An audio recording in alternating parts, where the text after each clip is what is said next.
ஒரு பொண்ணுக்கு ரொம்ப நாளா குழந்தையே இல்லங்க. அதனால அவ ஒரு மரவேர எடுத்துட்டு வந்து, அதுதான் அவளோட சொந்த குழந்தை அப்டின்ட்டு சொல்லி ரொம்பவுமே வளர்க்க ஆரம்பிச்சா. தினமும் அதுக்கு குளிப்பாட்டி, புதுசு புதுசா எத்தனையோ விஷயங்கள சொல்லிக் குடுத்துட்டே அப்டி இருந்தா. அவளோட பாசத்துல அந்த மரவேரும் நாளுக்கு நாள் பெருசாவே வளர ஆரம்பிச்சது. ஆனா அதுக்கு பசி பயங்கரமா எடுக்க ஆரம்பிச்சது. அந்த மரவேர் அந்த பொண்ணோட முடியவே அப்டியே வாய்க்குள்ள இழுத்து முழுங்கவும் பாத்தது. அவ பயந்து போய் கத்துன கத்துல, அவளோட ஹஸ்பண்டும் ஓடி வந்து 2 பேருமே சேர்ந்து ஒரு வழியா அவ முடிய காப்பாத்தி இழுத்தும் வெளிய எடுத்தாங்க. அப்பதான் அந்த ஆளுக்கும் புரிஞ்சுது. இது ஒண்ணும் சாதாரண குழந்தை இல்ல. ஏதோ வில்லங்கம் அப்படின்னு. ஆனா அந்த பொண்ணு அது மேல இருந்த பாசத்தால வெளிய வரவே முடியல. என்ன நடந்தாலும் சரி, அந்த மரவேர நான் விட்டுட்டு போகவே மாட்டேன் அப்படின்ற மாரி ரொம்பவுமே பிடிவாதமா இருந்தாங்க. அன்னைக்கு நைட்டு 2 பேருமே வெளியில போயிட்டு வீட்டுக்கு வந்து பார்த்தபோது, அவங்க வளர்த்த நாயும் காணாம போயிருந்தது. ஆனா தரையில ஒரே ரத்த வெள்ளமா கிடந்தது. இத பார்த்ததுமே அவளோட புருஷனுக்கு நல்லாவே புரிஞ்சுது.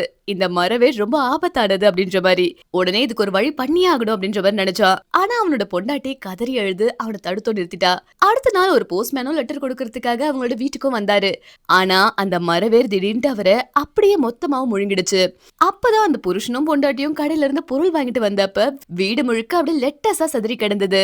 அவ பொண்டாட்டி எவ்ளோ கெஞ்சியும் கேட்காம அந்த ஆள் அந்த மரவேர் தூங்குற வரைக்கும் வெயிட் பண்ணிட்டு அத ஒரு சாக்கு பையில போட்டு கட்டி அப்படியே இழுத்துட்டு போய் பேஸ்மெண்ட்லயும் தள்ளி பூட்டிடுறாரு. இத பக்கத்து வீட்ல இருந்த ஒரு சின்ன பொண்ணு யாருக்குமே தெரியாம ஜன்னல் வழியா வந்து பார்த்துட்டே இருந்திருக்கா.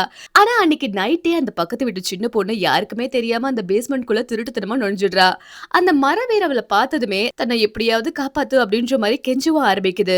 அவளும் பாவப்பட்டு அந்த கயிறு அப்படியே லூஸ் பண்ணா. அந்த மரவேர் அந்த குழந்தைய பொட்டிக்குள்ள இழுத்துச்சு.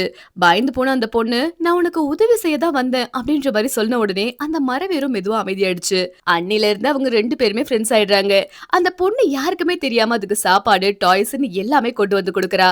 ஆனா கொஞ்ச நாள்ல அவங்க அம்மா ஃப்ரிட்ஜ்ல இருக்க சாப்பாடு எல்லாமே காணாம போறத கவனிச்சுட்டு, இனிமே வெளியில எதுக்கும் சாப்பாடு எடுத்துட்டு போகக்கூடாது அப்படின்ற மாரி அவளுக்கு ஸ்ட்ரிக்ட்டா சொல்லிடுறாங்க. தன்னோட ஃப்ரெண்டு பசியால செத்துருவான் அப்படின்னு பயந்த அந்த பொண்ணு ஒரு மோசமான பிளானையும் போடுறா. அவங்க வீட்டுக்கு பக்கத்துல இருந்த ஒரு வயசான தாத்தாவை ஏமாத்தி அப்படியே பேஸ்மெண்ட்குள்ளேயும் கூட்டிட்டு வந்து, அதனால அந்த மரவேரும் அந்த தாத்தாவ அப்படியே அடிச்சு சாப்பிட்டுடுது. கொஞ்ச நாள்ல அந்த ஏரியால இருக்கிற மக்கள் எல்லாருமே அடுத்தடுத்து காணாம போக ஆரம்பிக்கிறாங்க.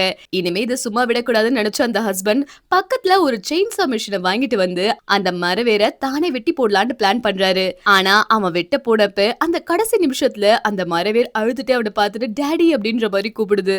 அடுத்த செகண்டே அந்த பேஸ்மெண்ட்ல இருந்து ஒரு மரண குரல் சத்தமும் கேட்டுச்சு. பாசம் வைக்கிறது தப்பில்ல. ஆனா அந்த பாசம் நம்மளோட கண்ணையே மறைக்கிற அளவுக்கு குருட்டுத்தனமா இருக்கக்கூடாது தானே. அளவுக்கு மிஞ்சிய பாசமும் தப்பான விஷயத்துக்கு குடுக்கிற பேராதரவும் கடைசியில நம்மளே அழிச்சிடும் தானே. இந்த வீடியோ உங்களுக்கு பிடிச்சிருந்தா மறக்காம லைக் அண்ட் சப்ஸ்கிரைப் பண்ணிக்கோங்க.